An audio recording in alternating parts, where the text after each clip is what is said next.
नमस्कार, welcome to PSC वे। इस video में हम कंप्यूटर की इनपुट एवं आउटपुट डिवाइसेस एवं जो कंप्यूटर की मेमोरी होती है उसके लिए बारे में चर्चा करेंगे। ये हमारा सूचना एवं प्रौद्योगिकी से जुड़ी हुई जो परीक्षा नाम की पुस्तक आती है उसका सेकंड लेक्चर होने वाला है और यह सभी एग्जामों के लिए इम्पोर्टेंट है जिनमें आईसीटी पूछी जाती है। चलिए वीडियो को स्टार्ट करते हैं। सबसे पहले हम देखेंगे कि इनपुट और आउटपुट डिवाइसेस। तो इनपुट डिवाइसेस क्या होती हैं? जैसे कंप्यूटर में हमने कोई भी निर्देश डाले या फिर कोई भी इनपुट देते हैं तो उसको हम इनपुट डिवाइसेस होते हैं। कौन कौन सी ऐसी डिवाइसेस हैं जिनसे हम इनपुट देते हैं? तो सबसे पहले इनकी परिभाषा के बारे में देख लेते हैं कि जिन डिवाइसेस की सहायता से हम कमांड या इंस्ट्रक्शन को इंटर करते हैं उनको इनपुट डिवाइसेस कहा जाता है। इनपुट डिवाइसेस यूज़र से निर्देश लेने के बाद मानवीय भाषा से कंप्यूटर में समझने योग्य संकेतों में बदल जाती है। इन परिवर्तित मशीनी भाषा को सीपीयू के पास भेजी जाती है। इसके पश्चात ही डेटा का प्रोसेस होता है वो संभव हो पाता है। इसमें डिवाइसेस दो प्रकार की होती हैं और जो इनपुट डिवाइसेस होती हैं उनके मुख्य दो उद्देश्य होते हैं। एक आंकड़ों व निर्देशों को कंप्यूटर तक ले जाना, एक आंकड़ों व निर्देशों को मशीनी भाषा में बदलना। उदाहरण के तौर पे हमें रूपों क्या देखो, इसमें क्या होता है, आंकड़ों को कंप्यूटर तक तो पहले ले जाती है। जब ले जाती है उसके बाद में जो आंकड़े व निर्देशों को कंप्यूटर तक लेगी उसको मशीनी भाषा में 0 व 1 में परिवर्तित कर दिया जाता है। उसी के बाद में वो अपनी प्रोसेस करना प्रारंभ करता है। जैसे कीबोर्ड हुआ, आपने देखा क्लिक करते हैं हम, उसके बाद माउस हुआ, जॉयस्टिक होती है और इसके स्कैनर हुआ, फ्लॉपी डिस्क हुई, बारकोड रीडर हुआ, लाइट पेन आदि इसके अंतर्गत आते हैं। माउस, जॉयस्टिक, जो ट्रैक बॉल है, ये सब पॉइंटिंग डिवाइस के रूप में होता है। पॉइंटिंग डिवाइस का अर्थ होता है ये यहाँ ये घूमता रहता है, आपने देखा होगा, तो ये पॉइंटिंग डिवाइस कहा जाता है। इनपुट डिवाइसेस का वर्गीकरण भी किया गया है। एक तो वो डायरेक्ट जिनका यूज़ डायरेक्ट कर सकते हैं ये, और एक ऐसी डिवाइसेस जिनका मैनुअली डाटा में यूज़ किया जाता है, जैसे keyboard, mouse, joystick, light pen, track ball, touch screen. इसका हम डायरेक्ट रूप से जो प्रयोग करते हैं इनपुट डिवाइस, वो मैनुअली यूज़ किया जाता है इनका। लेकिन डायरेक्ट कैसे यूज़ कर सकते हैं? स्कैनर हुआ, बारकोड रीडर हुआ, ओसीआर हुआ, ओसीआर जो ऑप्टिकल करेक्टर रीडर जो कैरेक्टर होते हैं, उसका ओएमआर रीड, जो आप परीक्षा देने जाते हैं तो उसमें गोले भर के आते हैं, तो OMR optical mark reader, biometric microphone, ये डायरेक्ट डाटा एंट्री डिवाइसेस होती हैं, सीधे ही इनको पता चल जाता है। लेकिन इसमें हमें क्या होता है, मैनुअली डेटा को एंट्री करना पड़ती है। ये डिवाइसेस होती हैं। सबसे पहले हम देखते हैं कीबोर्ड के बारे में।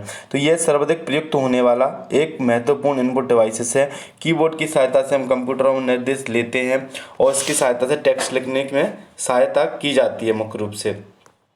उसके सामान्यता 1 से लेकर 108 तक की होती है। जैसे 104 वाली को सामान्यता अच्छा माना जाता है। और मल्टीमीडिया कीबोर्ड में 108 बटन हमें देखने को मिल जाते हैं। और जो कीबोर्ड का जो आविष्कार था वो किसके द्वारा किया गया था? लैथम सोलिस के द्वारा किया गया था। अगली बार हम देखें जो कीबोर्ड के 3 प्रकार देखते हैं, एक ऑन स्क्रीन कीबोर्ड, एक वर्चुअल कीबोर्ड और एक हमें वायरलेस कीबोर्ड। ठीक है, virtual keyboard, on screen keyboard और एक हमारा जो वायरलेस होता है जिसमें वायर नहीं होता वो वाले कीबोर्ड। तो इनमें जो मुख्यतः कौन कौन सी कीज़ होती हैं उनके बारे में हम चर्चा करेंगे। अब जैसे बट ऑन स्क्रीन, तो एक ऑन स्क्रीन पे आ जाता है, हम अपने उसकी सहायता से कीबोर्ड की उसकी माउस की सहायता से उस पर हम क्लिक करते हैं बटन। और एक होता है वर्चुअल कीबोर्ड, जैसे ही हम कुछ भी पॉइंटिंग करेंगे तो वो वर्चुअल के रूप में वहाँ पर देखने को मिल जाएगा। और एक वायरलेस तो होता है, ये जो हमारे यहाँ पे एक उसमें एक OTG टाइप की होती है, उसको उसमें लगा देते हैं, फिर हम तार लगाने की आवश्यकता नहीं होती, लेकिन वो कंप्यूटर में अटैच हो जाता है ब्लूटूथ के माध्यम से और कार्य करने लगता है।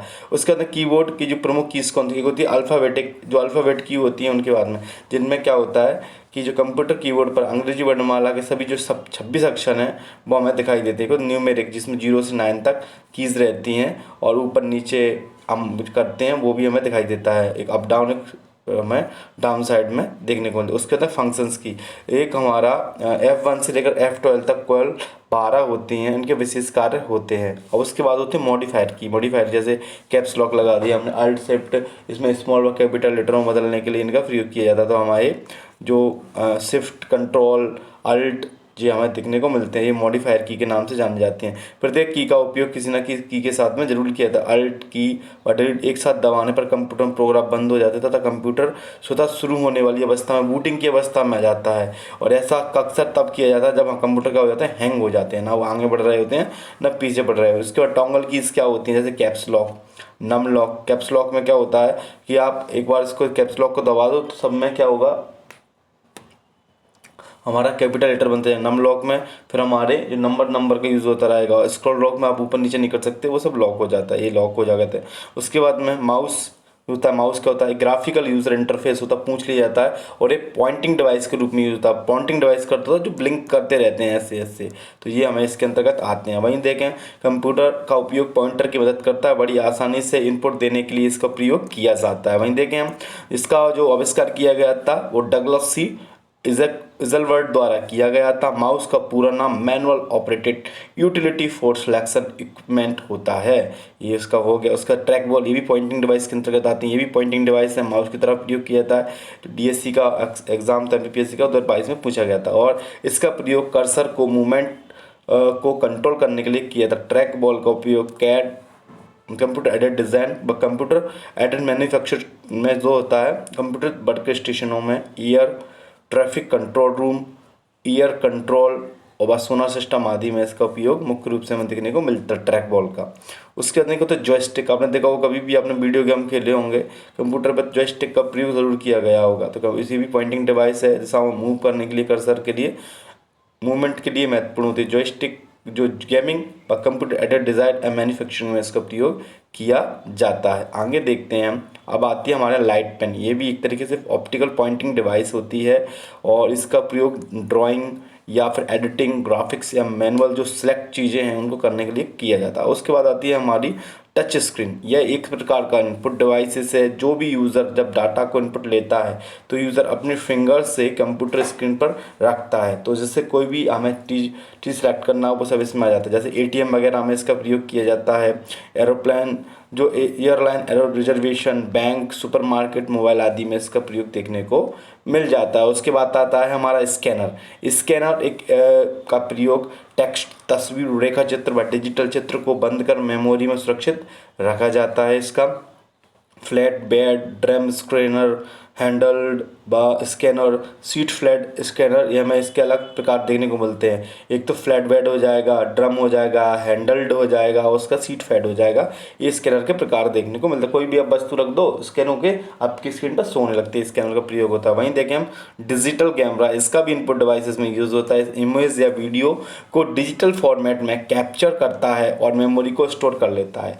स्टोर मेमोरी वीडियो को ये ट्रांसफ़र बाद में हमें ट्रांसफ़र कर देता है। उसके बाद में देखें अगला हमारा जो इनपुट डिवाइसेस है वो है हमारा जो वेब कैमरा है। वो यह एक सामान्य डिजिटल कैमरे की तरह होता है, कंप्यूटर से जोड़कर इनपुट डिवाइसेस की तरह ये प्रयोग किया था। आप कभी बायोमेट्रिक कराने गए होंगे या फिर कोई एक ऑनलाइन एग्जाम जो होते हैं उनको देने गए होंगे तो आपने देखा होगा आपकी फ़ोटो उसमें आ जाती है सामने, तो ये वेब कैमरा का प्रयोग होता है। और इसमें उपस्थित फोटो डायोड प्रकाशीय सूचना को विद्युत जो तरंग हैं उनमें बदल देता है। वेब कैमरा का प्रयोग वीडियो कॉन्फ्रेंसिंग में किया जाता है, वीडियो चैटिंग में किया जाता है, वेब जो ब्रॉडकास्ट होते हैं उनमें भी इसका प्रयोग किया जाता है। वहीं देखें हम माइक या माइक्रोफोन, तो ये ऑडियो इनपुट डिवाइसेस हैं, इनकी तरंगों से एनालॉग विद्युत तरंगों में बदलता है। मल्टीमीडिया सॉफ्टवेयर में audio file recording, computer game, TV, video chatting आदि में इसका प्रयोग किया जाता है। और आपने देखा होगा आजकल गूगल असिस्टेंट जो होता है उसमें भी इसी प्रकार से माइक्रोफोन का यूज़ करके हम इनपुट देते हैं। ऑप्टिकल मार्क रीडर, इसमें क्या होता है, जो भी ऑप्टिकल मार्क रीडर होता है यह विशेष प्रकार के संकेत चिन्हों को पढ़कर उसे कंप्यूटर के द्वारा उपयोग योग्य बनाता है। वहीं हम देखें इसमें और वस्तुनिष्ठ जो उत्तर पुस्तिकाएं हैं उनको जांचने में इसका प्रयोग किया जाता है। जो हमारे यहाँ पे जो पेपर देने आते हैं गोले भरते हैं तो वो ऑप्टिकल मार्क रीडर के अंतर्गत आते हैं। वही देखें हम बार कोड रीडर, तो यह एक हैंड हेल्ड इनपुट डिवाइसेस है, या बार कोड को स्कैन करके उसमें डेटा को इनपुट आपके कंप्यूटर में सीधे ले जाती है।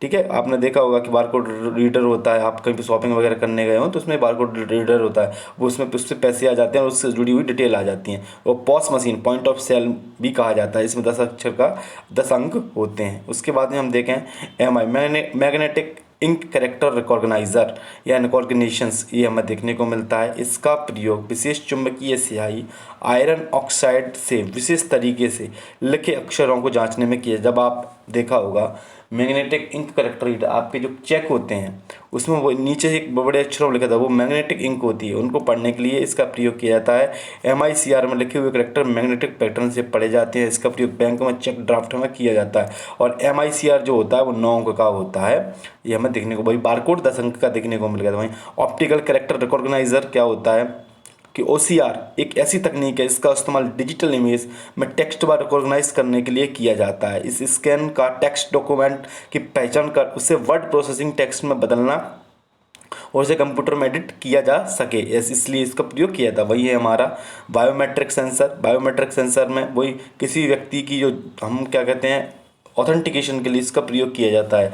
तो बायोमेट्रिक डेटा को इकट्ठा करने के लिए ज़्यादातर से फिंगरप्रिंट में उपयोग किया जाता है। इसे फिंगरप्रिंट डिवाइस के नाम से भी जाना जाता है। उसे स्कैन किया जाता है और व्यक्ति की जानकारी, व्यक्ति का नाम, पता, डेट ऑफ बर्थ आदि जानकारी फिंगरप्रिंट से जोड़े जाते हैं। आपने जैसे ही आप कभी आधार कार्ड बनवाने गए होंगे तो वहाँ पे इसका बारकोड रीडर का एक तरीके से प्रयोग किया जाता है। एक देखिए इलेक्ट्रॉनिक कार्ड रीडर, आपने देखा होगा जब आप डेबिट कार्ड वगैरह से पेमेंट करते हैं तो ये ECR बोलते हैं इसको, इलेक्ट्रॉनिक कार्ड रीडर। इसमें की सहायता से बारकोड, चुंबकीय strips, computer chip, embedded plastic card पढ़ा जा सके। इसका प्रयोग ATM व शॉपिंग के दौरान क्रेडिट कार्ड और ATM कार्ड को पढ़ने के लिए प्रयोग किया जाता है। अब हम कुछ देख लेते हैं डम्ब, स्मार्ट व इंटेलिजेंट टर्मिनल डिवाइसेस क्या होते हैं। डम्ब टर्मिनल डिवाइसेस क्या होती हैं उनके बारे में देख लेते हैं। ऐसा टर्मिनल जो खुद कोई प्रोसेस नहीं करता, यह केवल इनपुट लेता है और आउटपुट दिखाता है। ये डम्ब डिवाइस जैसे कीबोर्ड, मॉनिटर स्वयं कुछ काम नहीं करते, बस इनपुट और आउटपुट दिखाते हैं। जैसे आप मॉनिटर पे आपको आउटपुट दिख जाएगा, इनपुट कीबोर्ड देता है। ये डम्ब डिवाइसेस कहलाती हैं। उसके बाद में उसके स्मार्ट टर्मिनल डिवाइसेस क्या होती है, थोड़ी प्रोसेसिंग की क्षमता होती है, कुछ लोकल काम ये खुद कर लेती हैं। जैसे डेबिट कार्ड और पॉइंट ऑफ जो मशीन होती है सैलरी खुद ही अपने आप में, देखा होगा कार्ड लगाओगे आपका डेटा उसमें आ जाएगा, तो ये अपने आप में खुद ये काम करें। उसके बाद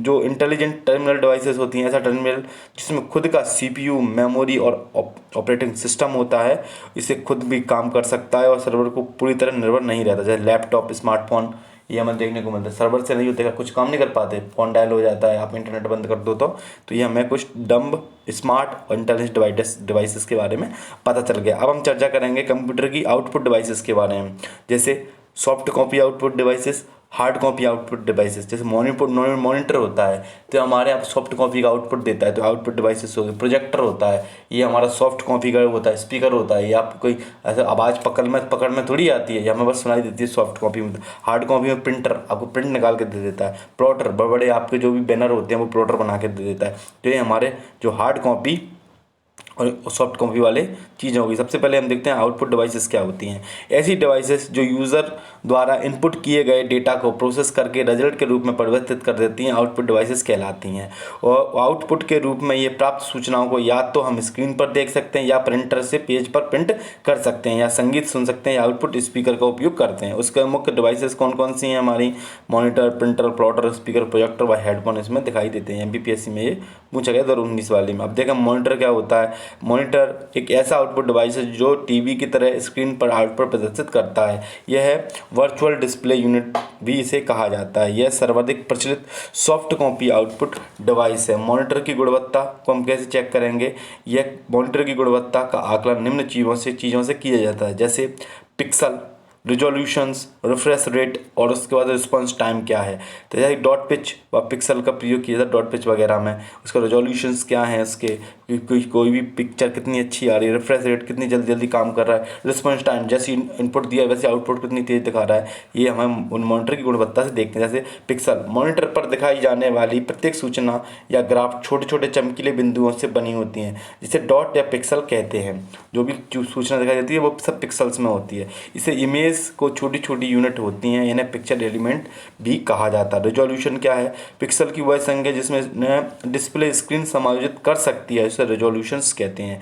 15 इंच के SVGA जो मॉनिटर का रिजोल्यूशन जो 1024 × 768 हमें देखने को मिल जाता है। इसको देखा मुख्य रूप से ऐसा होता है 16:9, इसका अनुपात रूप में आपको देखने को मिल जाएगा। अगला देखें हम डॉट पिच, 2 पिक्सलों के बीच की जो दूरी होती है उसको डॉट पिच कहा जाता है। डॉट पिच जितनी कम होगी पिक्चर उतनी स्पष्ट दिखाई देगी। HD में डॉट पिच बहुत ही कम होता है हाई डेफिनेशन में। उसके बाद रिफ्रेश रेट यह बताता है कि मॉनिटर 1 सेकंड में कितनी बार सूचनाओं को रिफ्रेश कर सकता है, और रिफ्रेश रेट बढ़ने पर मॉनिटर की क्वालिटी भी बढ़ जाती है।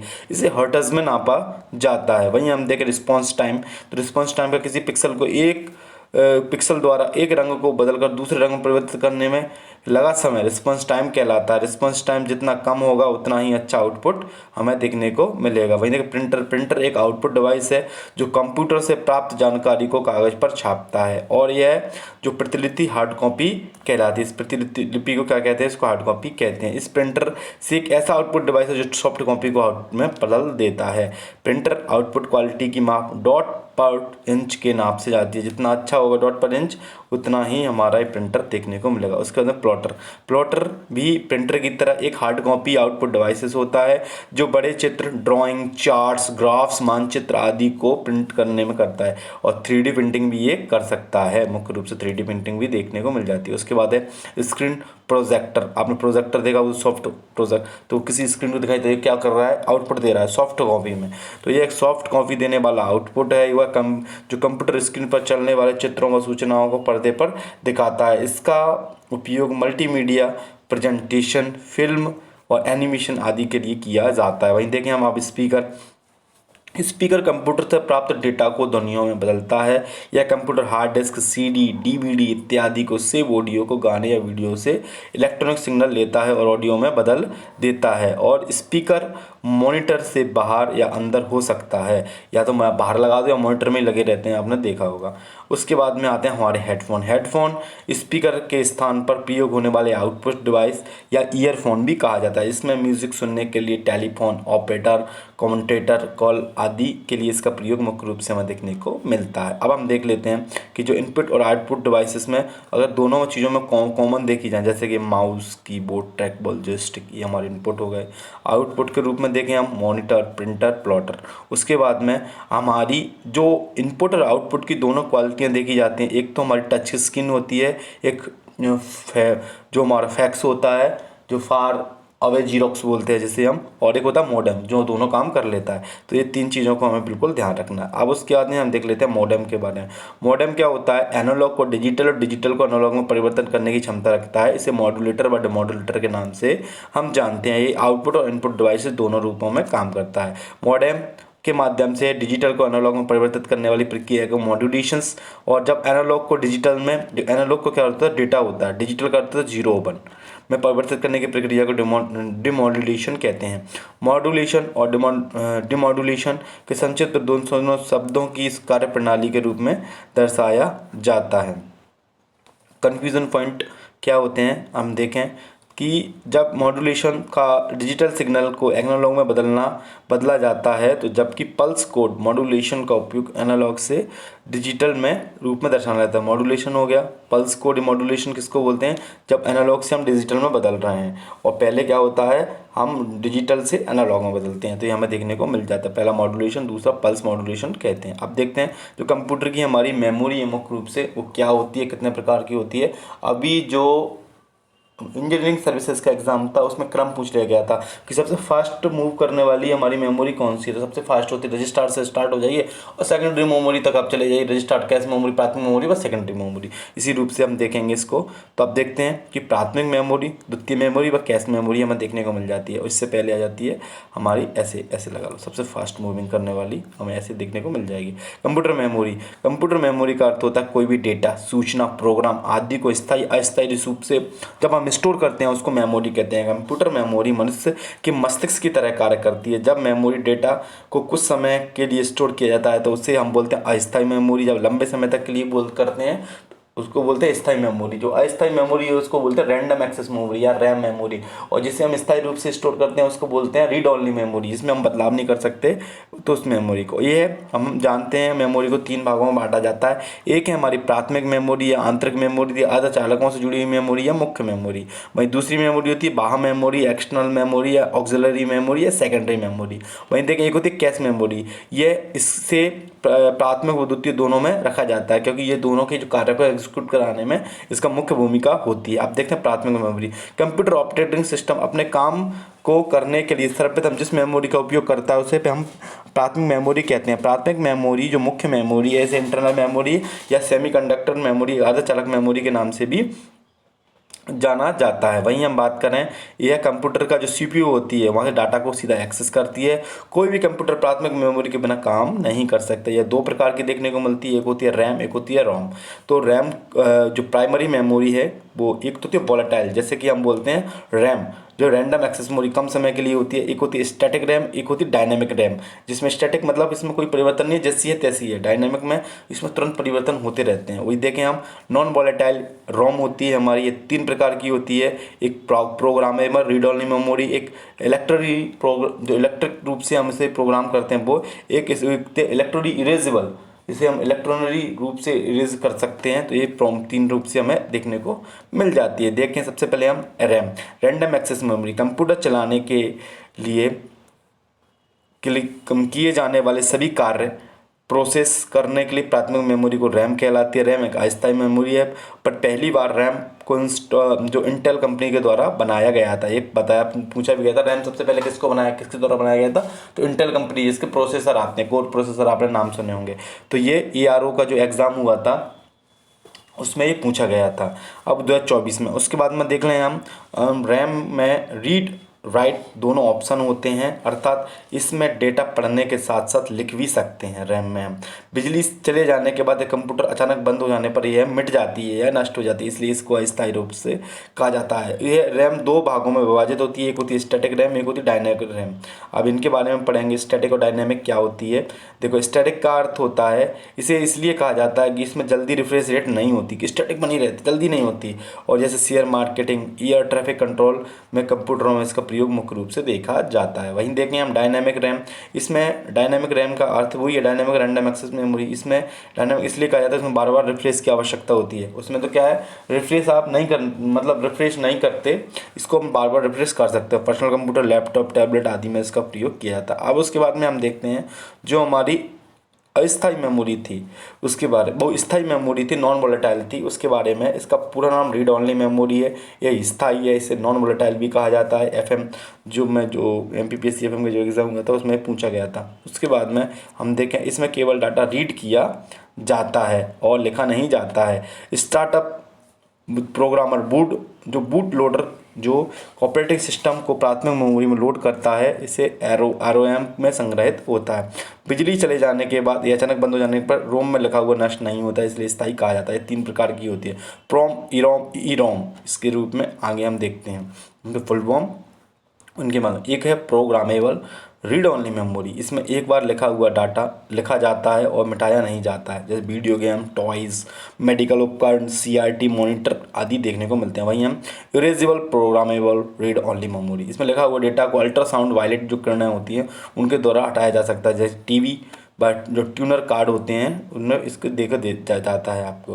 वहीं देखो होता है electrically erasable programmable read only memory, इसमें क्या होता है, इलेक्ट्री जो सिग्नल के द्वारा कुछ समय के लिए इसको हटाया जा सकता है, जैसे डिजिटल कैमरा, MP3 प्लेयर और मेमोरी कार्ड इसमें देखने को मिलते हैं। आगे देख लेते हैं हम कि जो द्वितीय मेमोरी है हमारी वो क्या होती है। द्वितीय मेमोरी के अंतर्गत जिसे हम CPU से डायरेक्ट एक्सेस नहीं कर सकते, द्वितीय मेमोरी कहलाती है। इसे हम सहायक, ऑक्सिलरी, एक्सटर्नल या बैकअप मेमोरी के नाम से जानते हैं। आपने हार्ड डिस्क वगैरह देखा होगा, वो इसी के अंतर्गत आता है। DVD, CD वगैरह वो सब इसी के अंतर्गत हमें देखने को मिल जाएंगे। इसका उपयोग डाटा को अधिक मात्रा में स्टोर करने के लिए किया जाता है। यह मेमोरी कंप्यूटर का भाग नहीं होती है, इसे अलग से जोड़ा जाता है। हार्ड डिस्क, CD, DVD और SSD इसके अंतर्गत आते हैं। वहीं देखें 2 प्रकार की होती है, एक तो वही क्रम से चलती है कि एक बात करिएगा, ये आएगा ये आएगा। एक होती है डायरेक्ट एक्सेसिबल, आपने देखी होगी, आपने CD देखी होगी, CD क्रम से चलती है, तो ये होगी क्रम अनुसार। इसको डायरेक्ट पेन ड्राइव वगैरह से आप डायरेक्ट एक्सेस कर सकते हैं, हार्ड डिस्क में आप डायरेक्ट एक्सेस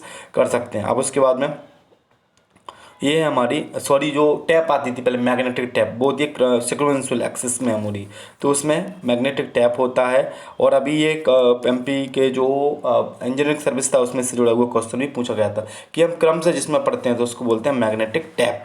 उसके बाद में डायरेक्ट मेमोरी, इसमें हार्ड डिस्क या फ्लॉपी डिस्क, ऑप्टिकल डिस्क जो होती है, ये मैग्नेटिक डिस्क हो गई, ऑप्टिकल डिस्क कोई फ्लैश मेमोरी होती है जिसमें पेन ड्राइव, मेमोरी कार्ड वगैरह आते हैं। इसमें CD, DVD और वीडी। इसमें क्या होता है था, मैग्नेट, देखो आपने डेक वगैरह देखे होंगे, पहले डेक आते थे, ठीक है, उसमें आपको एकदम से एक बटन दबाना होता था तो जल्दी जल्दी घूमने लगता था, तो नया गाना स्टार्ट हो जाता था। जिसने भी ऑडियो पहले जो स्टोर करते थे मैग्नेट टेप में देखा होगा उन्होंने। और ये हार्ड डिस्क, फ्लॉपी डिस्क के बारे में देखते हैं, जो मैग्नेट डायरेक्ट एक्सेस मेमोरी के अंतर्गत देखने को मिलेंगी। भाई सिक्वेंशियल, सबसे पहले देखते हैं हम सिक्वेंशियल मेमोरी। ये इस प्रकार की मेमोरी को डाटा उसी क्रम में एक्सेस करता है जिस क्रम में इसमें स्टोर किया जाता है।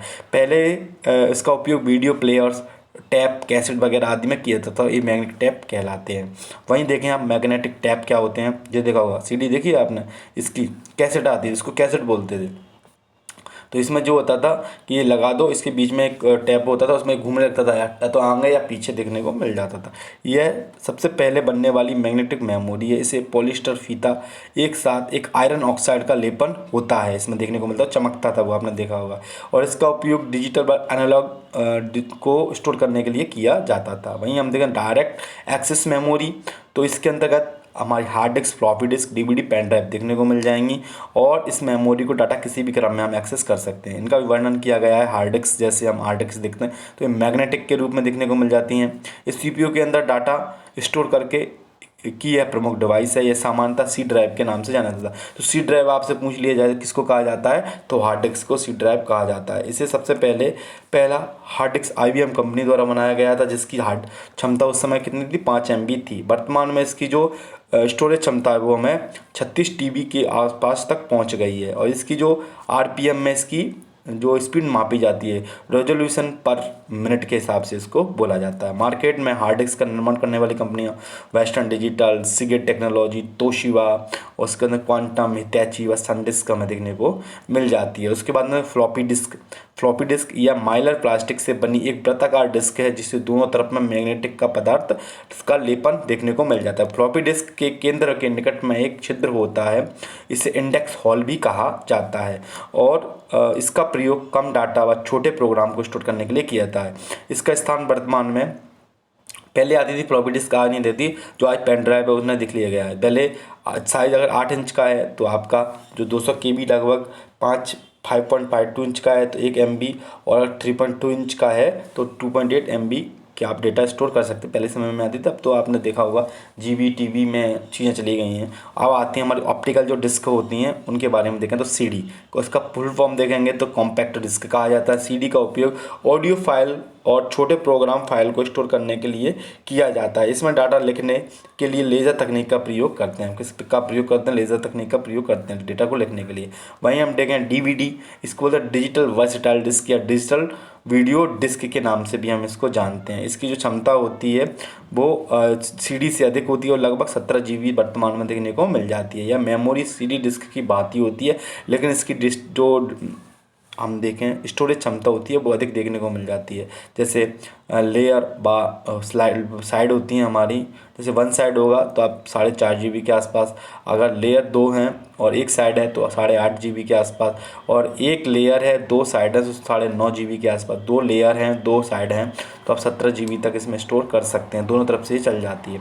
उसके बाद में यह डेटा पढ़ने के लिए लाल रंग के लेज़र बीम का प्रयोग इसमें किया जाता है, जो भी आपकी पहले CD प्लेयर और DVD प्लेयर आती थी उसमें देखने को मिल जाता था। वो उसके बाद में ब्लू रे डिस्क, ब्लू रे मतलब इसमें क्या, नीले कलर का कोडिंग देखने को मिलती है। इसकी क्षमता DVD से भी अधिक होती है। नीले रंग की किरणों का प्रयोग करके इसे ब्लू रे डिस्क कहा जाता है या BD के नाम से भी जाना जाता है। यह ऑप्टिकल डिस्क की सर्वाधिक क्षमता की डिस्क होती है। इसमें हाई जो डेफिनेशन HD वीडियोज़ का समर्थन करती है। इसकी स्टोरेज क्षमता हमें 25 GB से लेकर 128 GB तक देखने को मिल जाएगी। अब सिंगल लेयर वाली में हमें 25 GB और डबल लेयर वाली में हमें 50 GB देखने को मिल रहा है। उसके बाद में HVD होलोग्राफिक जो वर्सेटाइल डिस्क है वो DVD की तरह दिखती है। इसकी जो क्षमता होती है जो TB में देखने को मिल जाती है, और इसका डाटा स्टोर हरे व लाल लेज़र बीम में संयुक्त रूप से प्रयोग किया था। इसमें अब प्रमुख जो डिवाइसेस हैं हमारी, जैसे HVD, BD, DVD, उसके बाद CD और फ्लॉपी डिस्क। ये घटते क्रम में मेमोरी है, ध्यान रखना। सबसे कम, फिर उसके बाद CD, DVD, ये सबसे ज़्यादा HVDD जो होलोग्राफिक वर्सेटाइल डिस्क है वो। ध्यान रखना, ये फुल फॉर्म भी आपसे पूछ लेते हैं। आप देख लेते हैं फ्लैश मेमोरी। फ्लैश मेमोरी में पूछते हैं किसको कहा जाता है, तो pen drive, memory, mass storage device, इनको फ्लैश मेमोरी कहा जाता है। पेन ड्राइव यह एक सेकेंडरी व स्थायी USB पोर्ट में लगने वाली फ्लैश मेमोरी कहते हैं, इसको फ्लैश मेमोरी ड्राइव कहते हैं। यूनिवर्सल सीरियल बस या USB कहा भी जाता है। उसके बाद में यह डाटा को स्थायी रूप से स्टोर करती है, इसे USB पोर्ट से जोड़ा जाता है। इसको क्षमता जो गीगाबाइट में भी होती है, GB में होती है, और यह कंप्यूटर से हटाने पर भी डेटा बना रहता है। इसमें कंप्यूटर से हटा दो कोई दिक्कत नहीं। मेमोरी कार्ड या पतले आकार के इलेक्ट्रॉनिक मेमोरी डिवाइसेस होते हैं, इसे मल्टीमीडिया कार्ड के नाम से भी जाना जाता है। और उसका मॉस मेमोरी, यह कम लागत की असीमित क्षमता वाली मेमोरी होती है, जैसे डिस्क अरे, CD रोम, ज्यूक बॉक्स, ये हमें देखने को मिलते हैं। अब इसके बाद में हम देखते हैं कि हमारी जो मेमोरी मेजरमेंट यूनिट्स हैं उनके बारे में, जैसे विट 0 1 देखते हैं। निवल 4 जो बिटों से मिलकर बना होता है, इसे 1 बाइट हाफ का बाइट भी कहते हैं। और जो निवल होता है एक 4 का बिट का होता है। एक बाइट जो होता है वो 8 बिट होती हैं, जिसमें 0 और 1 देखें तो 16 दोनों मिला के हो जाएंगे। उसके बाद में एक वर्ड बनता है, कॉम्बिनेशन ऑफ बिट्स का होता है ये।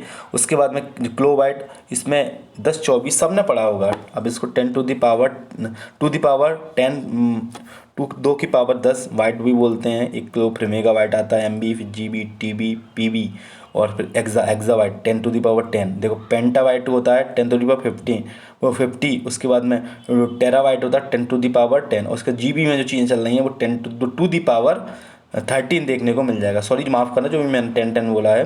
2 the power 13, 2 the power 14, 2 the power 15, 2 the power 16, और 2 जेटा बाइट जो होता है 2 द पावर 17 हमें देखने को मिल जाता है। उसके बाद में हम देख लेते हैं हमारी जो मेमोरी होती हैं, जैसे रजिस्टर्स जो बोलते हैं, सबसे तीव्र गति से जो मेमोरी होती है वो देखने को मिलती है। देखना, ये जो टॉपिक है ना, इससे ही अभी जो स्टेट सर्विस इंजीनियरिंग सर्विसेज का जो एग्जाम होता है MPPSC में, इसी टॉपिक से 2 क्वेश्चन पूछ लिए गए। तो आपको पता होगा सतही चीज़ें पूछी जाती हैं, बस हमें पढ़ने की आवश्यकता होती है। CPU से जुड़ी रहती हैं या तीव्र गति सूचनाओं का आदान प्रदान करती है। कार्य करने में इसे कई भागों में बांटा जाता है, memory, address memory, input output register के रूप में। मेमोरी यह मुख्य मेमोरी का हिस्सा नहीं होती, और इसकी यह 16, 32 और 64% बिट में पाई जाती है। उसके बाद में रजिस्टर्ड के जो प्रकार हैं वो हमें देखने को मिल जाते हैं, जैसे एक्यूमुलेटर।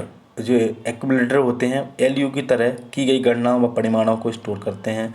प्रोग्रामर काउंटर PC अगले निर्देशों से निपटने के लिए स्मृति के स्थान को ट्रैक रखता है। PC फिर इस अगले पते पर मेमोरी एड्रेस को रजिस्टर कर भेजता है। वहीं देखें हम मेमोरी एड्रेस रजिस्टर, तो उन निर्देशों के मेमोरी लोकेशन या एक्टिव लोकेशन जो को स्टोर करता है जिसे मेमोरी में स्टोर करने की आवश्यकता है। मेमोरी डेटा रजिस्टर MDR किसी भी डेटा के निर्देशों को संग्रहित करता है जिसे मेमोरी में ट्रांसफ़र और स्टोर किया जाना है। उसके बाद में CIR करेंट इंस्ट्रक्शंस रजिस्टर हाल ही में प्राप्त निर्देशों को स्टोर करता है। निर्देश चक्र के रजिस्टर के अंतिम निर्देशों प्राप्त करता है। वहीं देखें हम IVR इंस्ट्रक्शन बफर रजिस्टर, तो जिस निर्देशों को तत्काल निष्पादित किया जाना है वो इसमें रखे जाते हैं। अब हम देख लेते हैं जो हमारी मेमोरी है उनके क्रम। देखो MPPSC के अभी प्रीलिम्स इसी प्रकार से पूछा गया था, ध्यान रखना। सबसे कम और एक्सेस टाइम अधिक ऊपर की ओर होता है, ठीक है। उसके बाद में और जो स्टोरेज क्षमता होती है वो सबसे अधिक नीचे की ओर होती है। अब इसके बाद में देखना, यही लिखा हुआ है, जो स्टोरेज इंक्रीज नीचे की ओर चल रहा है और एक्सेस टाइम आपको ऊपर की ओर देखने को मिल जाएगा। भंडारण क्षमता रजिस्टर, यहाँ से सीधा ये क्वेश्चन, ये वाला आंसर था इसका, ऑप्शन B था उसका आंसर, ये देखने को मिल जाएगा हमें। और गति के बारे में मेमोरी की गति के बारे में बात करें तो इसके बाद सबसे पहले ज़्यादा इसकी थी, उसके बाद में हमें सबसे कम सेकेंडरी मेमोरी की गति देखने को मिल जाएगी।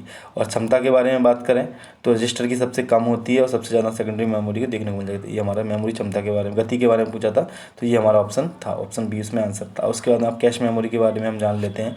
यह एक विशेष प्रकार की तीव्र गति वाली मेमोरी होती है जो कंप्यूटर में प्रोसेसिंग गति को बढ़ा देती है, तथा कैश मेमोरी प्राथमिक उद्देश्य फास्टर रिट्रीवल के लिए फ्रिक्वेंटली एक्सेस डेटा को स्टोर करती है। MPPSC जो फर्स्ट मेंस था इसमें ये कैश मेमोरी से जुड़ा हुआ क्वेश्चन पूछा गया था। वहीं देखें यह CPU का एक मुख्य मेमोरी के मध्य उपस्थित होती है, CPU और मुख्य मेमोरी के मध्य में, और यह एक अस्थायी प्रकार की मेमोरी होती है और लगी कहाँ, CPU और मेमोरी के मध्य में। दोस्तों अगली वीडियो में हम ऑपरेटिंग सिस्टम से जुड़ी हुई चीज़ें लेकर आएंगे, और इस वीडियो में इतना ही। अगर वीडियो अच्छी लगी हो तो वीडियो को लाइक करें, चैनल को सब्सक्राइब करें और दोस्तों के साथ भी शेयर करें। यह वीडियो MPPSC का जो ICT पोर्शन है यूनिट 9 उसके लिए तो इम्पोर्टेंट है ही है। इसी के साथ में जो अभी ऑनगोइंग जो वैकेंसीज़ हैं जैसे कि हमारी UP लेखपाल की वैकेंसी, उसके लिए भी ये महत्वपूर्ण होने वाली है। और अगर वीडियो अच्छी लगी हो तो वीडियो को लाइक करें। Thank you so much.